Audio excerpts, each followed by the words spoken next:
Les LGBTQIA+, vont-ils trop loin dans leurs revendications? À l'origine, les gens de même sexe qui s'aimaient voulaient obtenir, avec des actions comme ce que fut la Gay Pride des années 80, le droit à être homosexuel, des droits sociaux, des droits sociétaux, des droits légaux, le droit de s'aimer, et ils les ont eus.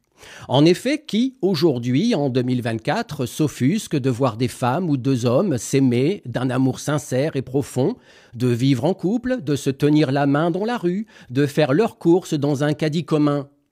Plus grand monde, vous en conviendrez, si ce n'est certains enfermés dans leur religion moyenâgeuse qui voient dans l'homosexualité l'opportunité de jeter ces derniers du haut d'un toit. Bref, nous apprenions cette semaine que la Haute Autorité de Santé, l'HAS, qui nous coûte la bagatelle de 72 millions d'euros par an, préconise, suite à la réflexion de son collège d'experts militants activistes LGBTQIA+, tous plongés dans le wokisme, qu'un adolescent de 16 ans pourrait exiger de ses parents qu'ils acceptent sa transition de genre. Pire encore, ce même adolescent de 16 ans pourrait non seulement exiger son changement d'identité sexuelle, mais les parents qui refuseraient cette demande pourraient être déchus, tenez-vous bien, de leurs droits parentaux.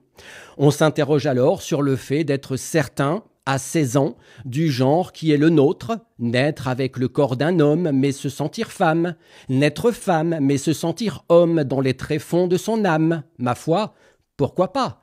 Mais doit-on vraiment en passer par des actes chirurgicaux irréparables et autres traitements hormonaux qui ne manqueront pas d'éveiller le regret de ses choix quelques années plus tard?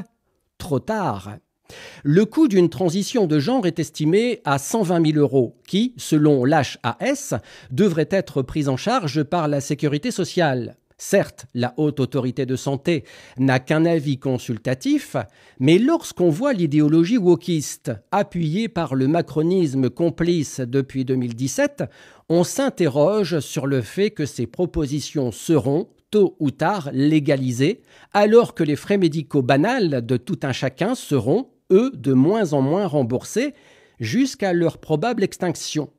Le wokisme, à force de ne s'intéresser qu'à la défense des minorités, en vient à oublier le bien commun, le bien général, en fragilisant à son extrême des cas individuels infinitésimaux qui relèvent pour un grand nombre d'entre eux plus de la psychiatrie que de cas réels de dysphorie de genre, voire de caprices passagers. Combien de temps cette folie perdurera-t-elle ?